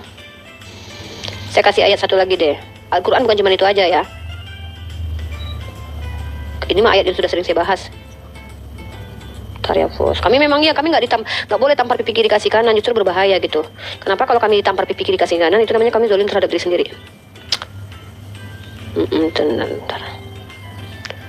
Bentar ya. Oke, kayak bentar dulu. Ada ayat yang mengatakan bahwa telah diwajibkan bagi Nabi berperang karena mereka diperangi. Nah, Nih, kamu baca dulu ya ayatnya yang di atas ini sebelum ke situ. Nah, kamu baca dulu di surah Al-Baqarah yang di atasnya dulu. Sebelum masuk ke ranah itu, kamu baca dulu di dalam surah Al-Baqarah ayat ke-160. Jadi ayat itu yang duluan yang mana? Ya, surah Al-Baqarah 160, baca dulu. Mana ya 160? Saya bacakan ya dalilnya ya. Dan perangilah di jalan Allah orang-orang yang memerangi kalian. Ya, ini sebelum kamu masuk ke ranah 216, kamu baca dulu ayatnya ya. Dan perangilah di jalan Allah orang-orang yang memerangi kalian, dan jangan kalian melampaui batas. Jangan melampaui batas. Nah, itu ya. Sesungguhnya Allah tidak menyukai orang-orang yang melampaui batas, Fos. Ya. Artinya apa? Perang itu tidak boleh melampaui batas. Batasannya mana? Sekedar berperang saja, tidak boleh membunuh anak kecil, membunuh perempuan, memutilasi mayat, memotong pohon kurma, dan itu hadis Nabi yang mengatakan gitu. Baru kita masuk ke ranah ini. Nah, ini ya, saya bacakan ya. Saya bacakan baru saya masuk ke ranah ini. Baik. Nah, bentar ya. Nah, yang dimaksud dengan berperang dalam ayat ini memerangi musuh-musuh yang kafir. Ingat ya, yang memusuhil ya. Kami tidak diajarkan mengasihi musuh. ECB kamu kenapa turun? Kami tidak diajarkan mengasihi musuh karena iblis adalah musuh kami juga. Masa kami harus berpelukan dengan iblis? Jadi nggak mungkin ya. Kami tidak mungkin mengasihi musuh. Beda dengan Kristen yang mengasihi musuh. Mana CB? Aduh, rungkat rumahku bentar lagi nih. Nggak ya? Duh, rungkat nih bentar lagi rumahku nih. Ya, mari kita baca. Ya, kita baca di sini. Ini kamu baca di, kalau kamu punya nanti Fos, kamu beli ini ya. Kalau kamu mau beli ya.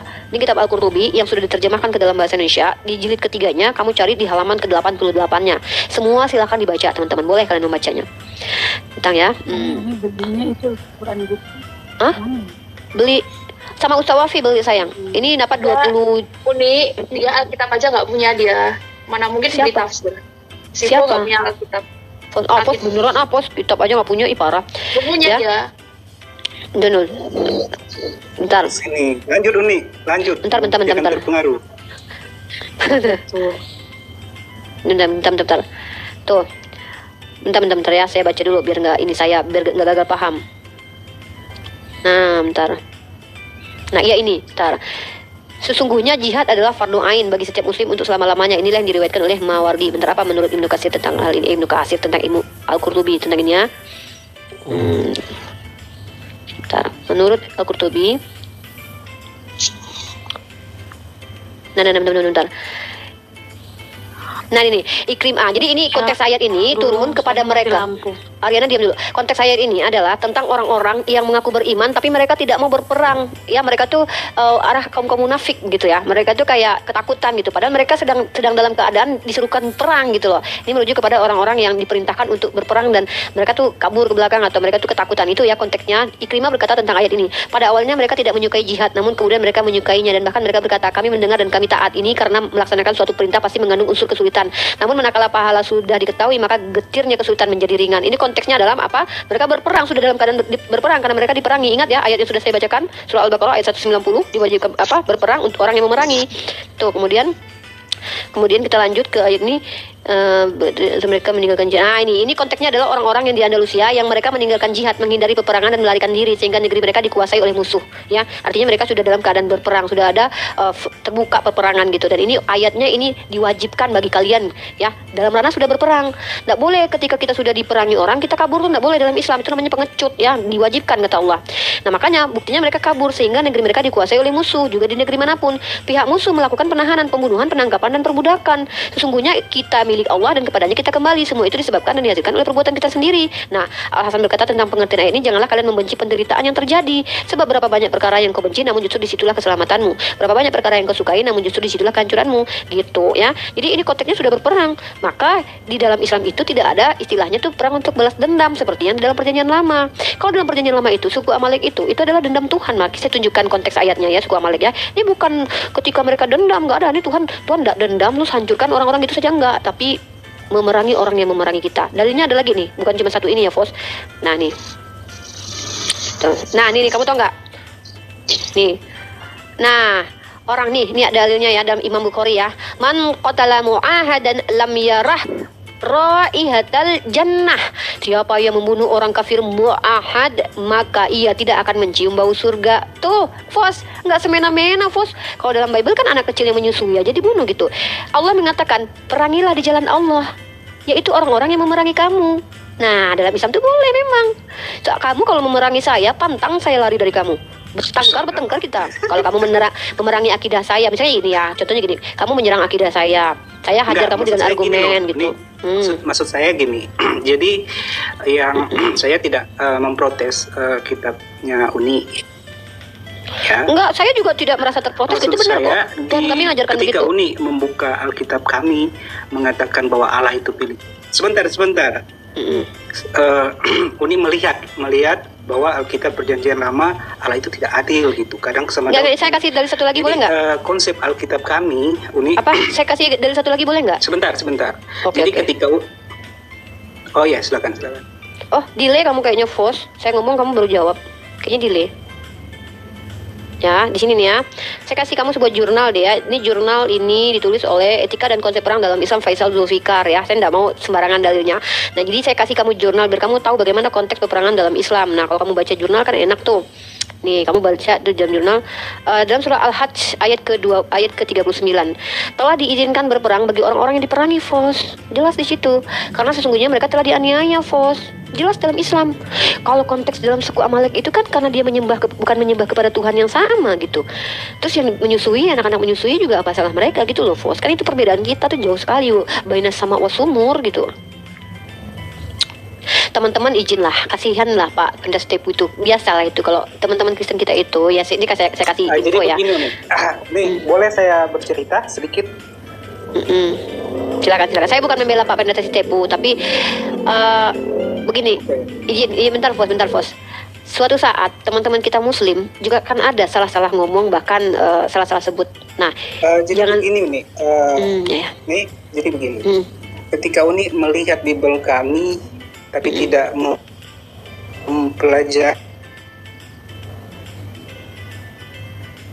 Bible, Uni akan ketemu ayat-ayat yang kontradiksi, benar? Jadi, tidak, saya tidak mau membawa premis yang kamu bawa, itu kamu aja.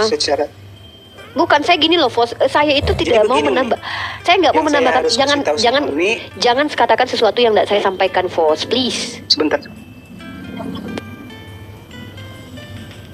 Jangan, teman-teman gini teman-teman. Pertama, ya, dalam ranah diskusi, di mute dong Fos dulu, Fos, bentar deh. Dalam ranah diskusi, ego itu Uni, akan dengar suara saya. Udah, oke, lanjut Fos. Oke. Jadi Uni tahu nggak anaknya Nuh itu ada berapa? Ada 3 kalau nggak salah di kitab kamu ya, di kitab kamu. Di kitab kamu kan ada Sem, Ham, Yafet gitu. Terus kenapa? Apa kaitannya itu? Jadi bangsa-bangsa itu nih lahir dari keturunan Nuh yang 3 orang ini. Karena sebelum sebelum mereka turun dari bahtera Nuh, air bah memusnahkan manusia semua gitu. Jadi yang hidup itu hanya Nuh dan keluarganya gitu. Kalau nggak salah saya pernah dengar Uni bahas tentang anak Nuh melihat Nuh lagi telanjang ya. Iya, jadi gini ya, ini dalam perspektif kitab kalian ya, bukan dalam perspektif kitab kami lagi. Nabi Nuh alaihissalam terjaga dari perbuatan maksiat ya, beliau itu maksum ya, kami percaya para nabi maksum. Dalam kitab kalian dituliskan bahwa Nuh. Soalnya kalau saya boleh bahas sedikit kitab Uni itu tidak terlalu detail membahas tokoh-tokoh seperti Nuh gitu. Iya, karena kan Al-Quran saya itu adalah firman Allah, perkataan Allah. Kami, gitu. Ya nggak masalah. Jadi begini, yang saya ingin sampaikan. Bentar Naja. Nggak, maksudnya langsung aja Fos. Ini nggak paham maksudnya apa gitu Diku. Oke.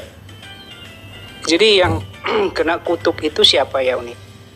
Iya, makanya di kitab kalian itu yang dikutuk Kanan. Padahal yang salah itu adalah kalau nggak salah si Sam apa Ham ya, Sam ya. Ya, Ham itu anaknya Kanaan gitu. Iya, itu juga aneh. Padahal yang lihat kemaluan bapaknya adalah anaknya, tapi yang dihukum malah cucunya. Emang Tuhan dalam kitab Perjanjian Lama tuh begitu emang. Jadi begini Uni, ketika kita bercerita pada zaman Nuh, Uni tahu sendiri kan hukum Taurat itu diberikan kepada siapa? Ya Apakah ampun Fos, apa sih Fos? Ini bingung lah Fos, kan apa enggak, poinnya? saya lebih suka Uni Hukum lebih Torah memahami Alkitab hukum kan, Torah gitu. saya tuh jangan-jangan saya lebih paham loh. Hukum Torah itu diberikan kepada Bani Israel melalui Musa lah, apalagi ya Oke. Allah. Jadi ketika zamannya Nuh itu apakah Musa itu sudah ada atau belum? Ya Allah Fos, ya belum lah Fos, terus apa poinnya? Ah, jadi di zaman Nuh berarti hukum Taurat belum ada kan?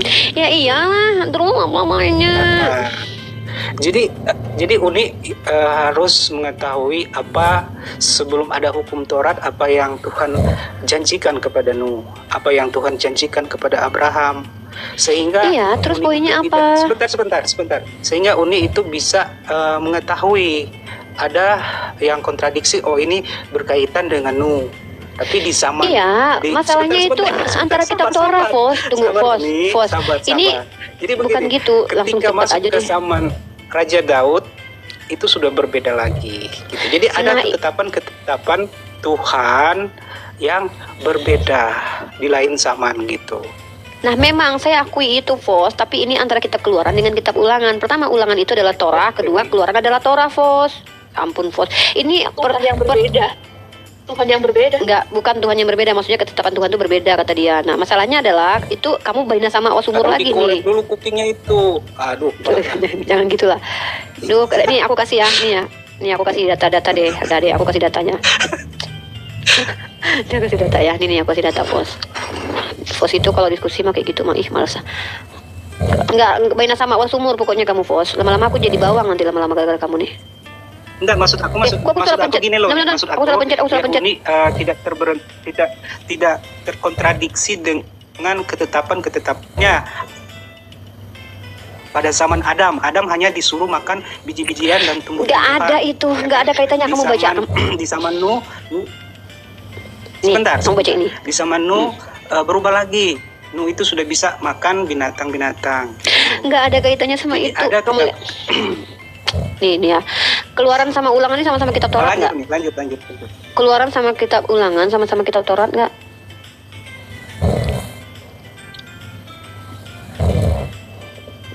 Fos. Iya, sama. Nah, di Keluaran ini dikatakan ya, aku nggak Iya. kelihatan pen aku. Nah, di Keluaran ini ya nggak kelihatan tangan aku ya. Mana nih tangan aku nggak kelihatan ya?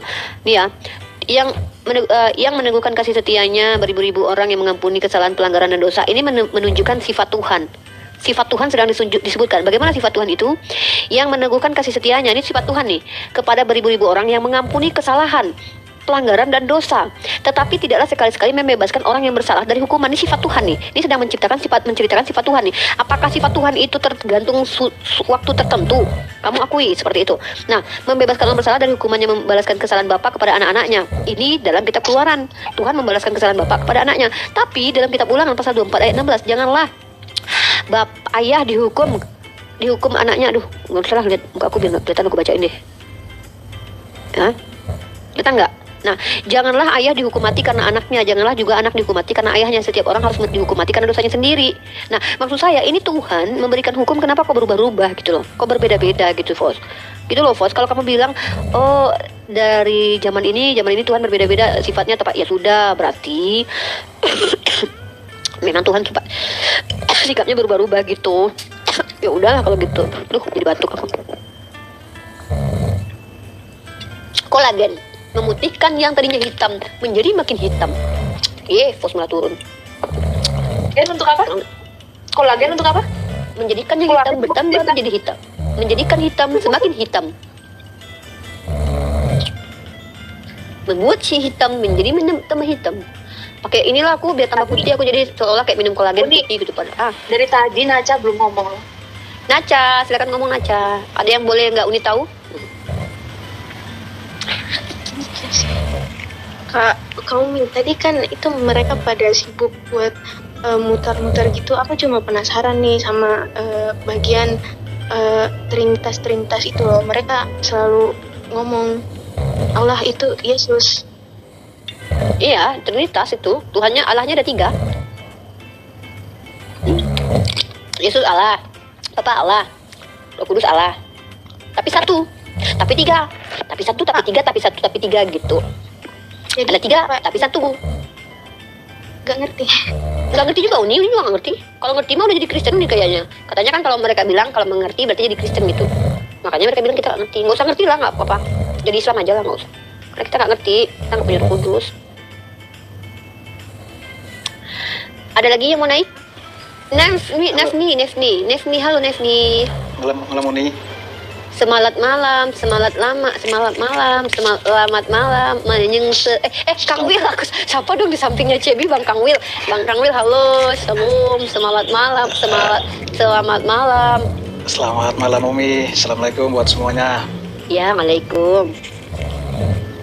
Uni, saya mungkin tadi yang Umi bilang masalah premisnya, mungkin saya coba ini semampu saya ya Umi ya.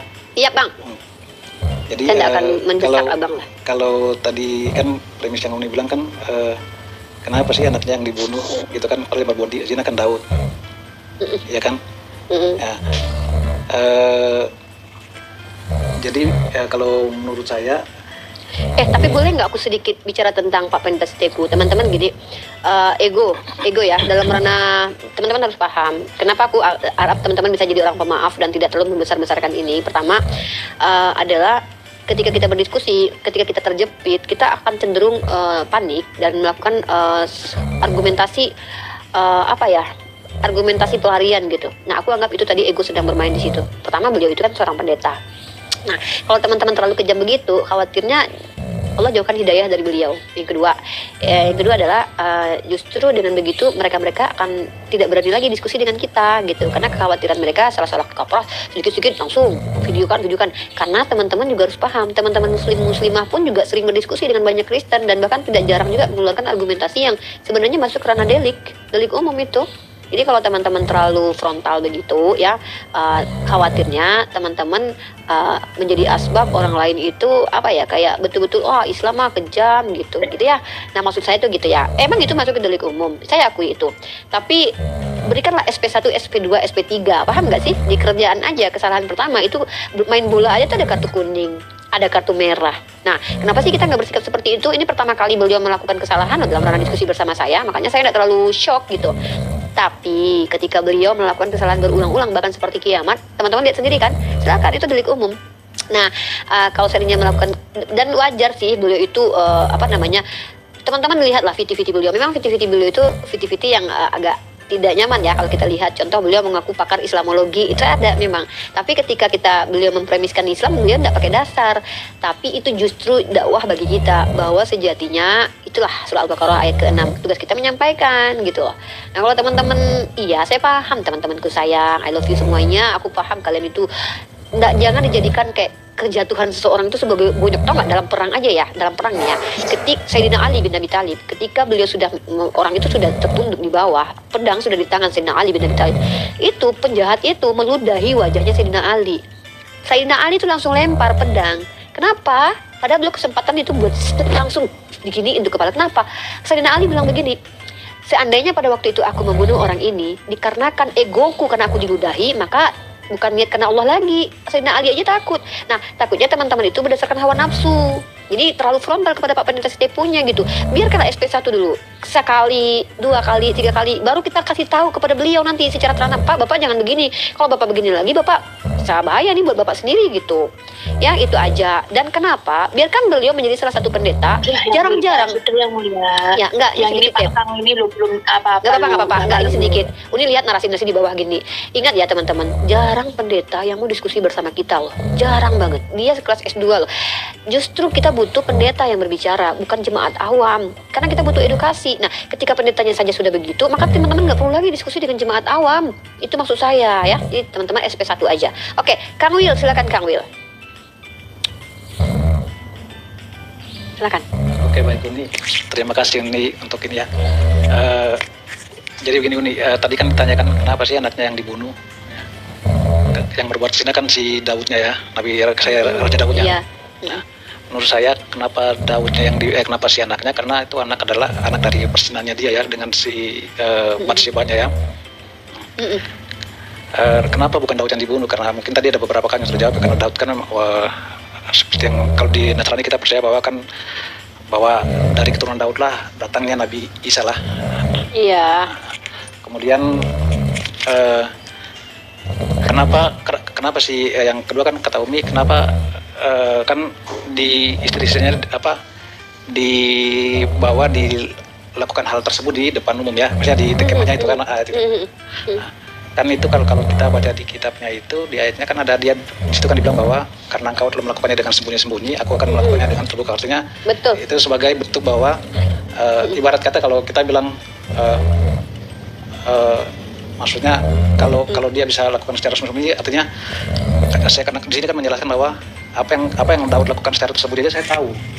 Artinya kan sebenarnya apa yang kau lakukan secara tersembunyi saya tahu. Karena kalau saya melakukan secara tersembunyi, saya lakukan apa yang saya Jangan lakukan. grogi, Bang. Izinkan hal itu yang dilakukan lagi dengan terbuka. Tarik nafas dulu, saya tidak sejahat itu loh, tidak usah takut lah. Umat Islam itu tidak seperti yang dituduhkan, mereka itu tidak apa-apa salah ngomong langsung enggak, percayalah. Kalau saya tidak berpikir seperti itu nih, karena dalam prinsip saya, contoh seperti mungkin teman-teman di bawah yang lagi menghujat dan lain sebagainya, buat saya secara pribadi kepercayaan itu kembali ke individu kita masing-masing. Ya. Kita mau bicara kita sekalipun saya mau bilang saya seorang Nasrani yang taat, tetapi kalau saya menghujat agama lain kayak kita lain, saya berarti itu bukan artinya kita bicara keyakinan itu antara personal kita dengan Tuhan ya. Kita bukan bicara masalah agama. Ya, betul. Kita bukan membela agama. Artinya ketika saya menghujat Islam berarti sama dengan saya tidak menjadi yang seharusnya. Begitu juga dengan teman-teman Muslim. Teman-teman Muslim ya. Kalau saya pribadi kan mungkin saya pernah bilang ke Uni waktu dulu ya, saya percaya dengan kalimat lakum dinukum. Abang yang kerja di ini ya, di kapal kemarin ya? Iya, yang apa kabar? Sudah lama sekali ya tidak masuk ke sini? Kan dulu pernah bilang ke Uni ya, saya percaya dengan kalimat ayat yang Akum dinukum waliyadin. Artinya kita tetap berjalan masing-masing, dan saya pun percaya bahwa semua agama mengajarkan kita bagaimana kedamaian. Walaupun kita dalam diskusi itu ada yang namanya kita panas, mungkin yang tadi mungkin dari pendeta Sitepu tadi dan lain-lain, mungkin sebenarnya pasti ada. Tapi pada dasarnya kita ini ya, maksudnya kita kembali lagi kepada kiblat kita masing-masing. Ketika saya mempercayai Islam sebagai agama yang dari Tuhan, ya saya yakin dengan iman saya akan jadi Islam. Artinya apa ya? Kalau di kitabnya Umi kan ada dibilang wallahu alam ya. Hanya gitu ya. Kita pun Insya Allah maksudnya. Ya, enggak, maksudnya saya pernah dengar kalimat wallahu alam ya. Oh, Allahu alam, Allah yang lebih mengetahui. Ya, artinya gini, artinya kan ketika kita ada di apa ya, saya bilang ketika saya ada di Nasrani, tapi saya nggak tahu berapa tahun ke depan siapa masuk Muslim. Iya, Allah alam bisawab. Artinya kan kita belajar dari interaksi sekeliling. Artinya saya mempelajari Islam itu mungkin tidak dari Al-Quran, tetapi dari bagaimana kawan-kawan Muslim itu bersikap. Betul. Artinya betul. Rata-rata orang di luar Islam itu tidak melihat bagaimana Al-Quran, tapi mereka berusaha menerjemahkan Al-Quran dari perilaku orang Islam. Memang begitu, kodratnya orang Islam itu akan dilihat dari perbuatannya. Di luar orang di luar Islam, ateis sendiri mengatakan kenapa dia menjadi ateis, karena dia kecewa dengan umat beragama, bukan agamanya. Karena kalau kita tuntut kepada mereka, tunjukkan dalil-dalil di dalam Al-Quran yang kejam, itu tidak ada. Karena sih bisa pertanggungjawabkan, ada sebab akibat. Nah, cuman kita kan belajar, Bang Wil. Kita belajar di sini mencoba memahami hakikat Tuhan dari perspektif masing-masing.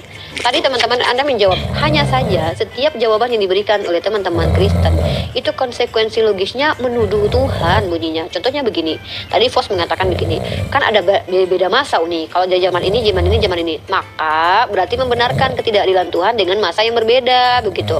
Nah, kalau dalam Islam sendiri, Allah Subhanahu Wa Taala itu menetapkan segala sesuatu dengan kepengetahuan Allah yang melampaui ruang dan waktu. Contoh, kenapa Bani Israel itu dulu dilarang makan ini, makan itu? Karena sesuai dengan bagaimana mereka juga situasi kondisi, baru itu dikatakan sepadan.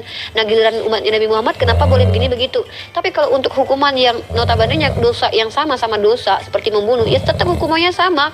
Mari kita lihat dalam kitab Taurat bagaimana mata ganti mata, gigi ganti gigi. Bagaimana di Al-Quran? Di Al-Quran sendiri itu ada kisos namanya. Bahkan lebih sempurnanya lagi, kisos itu boleh diganti dengan denda. Nah, jadi begitu Bang, keadilan itu tetap ditegakkan. Dan Allah mengatakan wa may ya'mal mithqala dzarratin sarran yara, itu dikatakan barang siapa yang beramal amal kebaikannya itu sebiji sawi pun tidak akan dilupakan oleh Allah gitu. Jadi artinya begitu pun sebaliknya begitu loh Bang. Dan itu berjalannya gini Bang, maksudnya gini, itu berjalannya sepanjang masa, tidak berubah-ubah gitu loh. Yang sesat tetap akan dibiarkan sesat, yang baik akan diselamatkan begitu. Umi, jadi dari premis yang Umi bikin tadi ya, dari 3 premis itu ya, Jadi menurut saya itu kan ada satu tanda tanya dalam tanda kutip Umi mau bilang bahwa kok Allah lu kayak gini. Kok Tuhan, Kok Tuhan gitu. kayak gini, gitu. Iya, kok Tuhannya begini sih Kok gitu. Tuhan kayak gini sih? Kok, maksud kalau menurut saya gini Umi, kita tidak bisa samakan Allah itu dengan manusia ya dalam konsep saya ya, maksudnya gini. Iya, Maksudnya gini, tapi Umi. Bang Willy percaya Tuhan jadi manusia. Ya, maksudnya cara berpikir, maksudnya gini Umi, karena Maaf, canda. nggak apa-apa Umi. Maksudnya saya kasih analogi gini Umi, kita ada di, contoh lah kita ada di satu kerajaan lah gitu kan, dalam satu kerajaan, kita dalam satu kerajaan itu si raja ini kan dia punya konsep berpikir seperti apa, dia ini kan kita nggak bisa ini dikte kan gitu. Maksudnya di sini saya mau bilang bahwa kita nggak bisa mendikte apa yang dibuat Tuhan. Artinya kalau Umi bilang kenapa sih kok nggak konsisten banget sih, kan nggak secara langsung Umi bilang kayak gitu kan. Sebenarnya bukan cuma itu, banyak kalau saya bertanya, kok Tuhannya tuh gini ya, yang salah siapa, yang dihukum siapa. Yang kedua, kok Tuhannya gini ya, dia katanya benci zina, tapi hukumannya kok zina lain. Terus kok Tuhannya gini ya gitu, giliran Daud yang salah nggak dimatiin, giliran Paulus yang membunuh nggak dimatiin, yang lain-lain dimatiin. Kok Tuhannya gini gitu, kok Tuhannya, sebenarnya maaf ya, saya tidak sedang menyalahkan Tuhan, tapi saya menyalahkan kenapa gambaran Tuhan dalam Bible seperti itu digambarkan. Apakah betul kalian imani Tuhan memang seperti itu gambarannya gitu loh. Yang tadi Umi kan bilang kan kok Tuhan menghukum zina dengan zina ya. Menghukum orang berzina dengan menampilkan zina lain gitu. Menghukum orang berzina dengan zina lain. Itu yang tadi saya bilang kan Umi, kan di sini kan yang saya lihat menurut saya bahwa kan Daud itu dia lakukan perzinahan secara sembunyi-sembunyi, ya kan. Di sini Tuhan terangkan ke dia secara gamblang bahwa saya akan lakukannya saya izinkan Absalom ambil istri-istrimu dan lakukan hal itu di depan di depannya di secara di depan umatnya lagi tuh. Nah maksudnya di sini menurut saya Tuhan, saya bilang Tuhan lakukan itu ke Daud bahwa apa yang kenapa sih kau harus lakukan itu secara sembunyi, tanpa kau sembunyi pun saya tahu. Artinya tanpa kau sembunyi pun saya tahu ya bahwa kau ada berzina.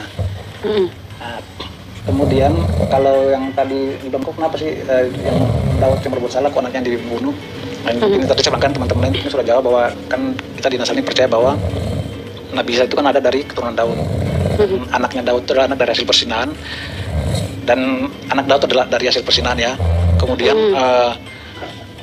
Tuhan tahu bahwa Daud ini kan dia sayang sekali sama anaknya itu, saya sampai-sampai kan dia harus berpuasa untuk ini kan, untuk minta ampun ke Tuhan supaya mereka diselamatkan. Di sini satu bentuk bahwa kira-kira ketika Daud lakukan membunuh Uria, ya, ketika Daud membunuh Uria, apakah dia berpikir tentang bagaimana si istri Uria kan Batseba, kan kita tahu Uria dibunuh kan Batseba pun bergabung ya. Jadi gambaran besar adalah Tuhan izinkan itu terjadi supaya Daud itu berpikir gitu. Oh ini loh ternyata apa zina yang saya lakukan itu kayak begini. Terus oh ini loh ternyata orang yang saya bunuh Batseba itu berkabung tuh kayak begini. Gitu, maksudnya bagaimana Daud itu menempatkan diri di posisinya Batseba. Intinya itu hukuman Bang. Ya. Intinya itu adalah hukuman. Ya kita sepakat itu. Oke. Terima kasih Bang Wil. Kita sapa teman-teman yang lain dulu ya. Alexander, ada lagi Bang? Iya. Boleh. Saya izin bertanya ya Umi. Boleh, silakan bertanya. Selama ini kan saya memang tahu bahwa teman-teman Muslim kan ada namanya Al-Quran, ada namanya hadis gitu kan. Nah, yang saya ingin tanya saja ke Umi, kira-kira hadis itu apakah sekuat Al-Quran gitu maksudnya? Maksudnya gini, kita percaya ya, maksudnya karena kita tahu mungkin hadis itu kan ditulis oleh manusia, ya. Apakah sekuat mana kita bisa meyakini bahwa kebenaran hadis itu sama seperti Quran? Nah, itu yang maksudnya karena kan selama ini kalau saya kayak mungkin saya bilang saya sendiri ya tahunya kitab sucinya Uni dan kawan-kawan lain adalah Al-Quran. Tapi samping itu kan ada hadis yang jadi acuan, jadi panduan juga kan. Gitu. Udah? Ya. Baik, saya jabarkan kepada saudara saya, Bang Will. Terima kasih, pertanyaan cukup berbobot. Apakah hadis itu sekuat Al-Quran? Betul sekuat Al-Quran, tapi bukan Al-Quran ya. karena ada hadis yang adalah perkataan Allah juga disebut dengan hadis qudsi. Nah, kedudukan hadis bagaimana? Sumber kedua dari umat Islam setelah Al-Quran. Hadis apa artinya? Kabar atau riwayat atau cerita yang disandarkan kepada Nabi. Maksudnya adalah apa yang dibaca oleh Nabi secara qaul, perkataan Nabi, perbuatan Nabi, kemudian yang diajarkan Nabi, itu didengarkan oleh para sahabat, kemudian dicatat oleh mereka, disampaikan turun-temurun, dicatat kemudian oleh para ulama, diantaranya Imam Bukhari, kemudian ada Imam Ahmad, Abu Daud, Tirmizi, dan lain-lain. Maka mereka lah penulis kitab hadis. Sementara hadis ini kuat secara untuk menerapkan hukum-hukum Islam kuat, tetapi perlu diketahui, ingat perbedaan hadis dengan Al-Quran adalah kalau Al-Quran ini adalah perkataan Allah, semua narasinya semua dari Allah, dibawakan oleh malaikat atau diwahyukan dengan cara yang lain seperti dimasukkan ke dalam hati Nabi melalui perantaraan para malaikat, seperti malaikat Jibril dan dengan cara lainnya gitu. Nah, artinya itu perbedaannya, itu semua kata-kata itu tuh kata-kata Allah, pengulangan kata-kata Allah. Sementara hadis sendiri adalah perkataan Nabi tapi tetap wahyu dari Tuhan, tetap dari Tuhan. Perkataan Nabi, perbuatan Nabi tetap dari Tuhan. Nah, dan kemudian kalau Al-Quran itu tidak mungkin bisa didistorsi, tetapi orang-orang bisa mendistorsi hadis. Contoh, ada yang mengaku-ngaku membawa hadis Nabi. Makanya dalam Islam itu tidak semua informasi yang dikatakan dari Nabi itu langsung diterima begitu saja.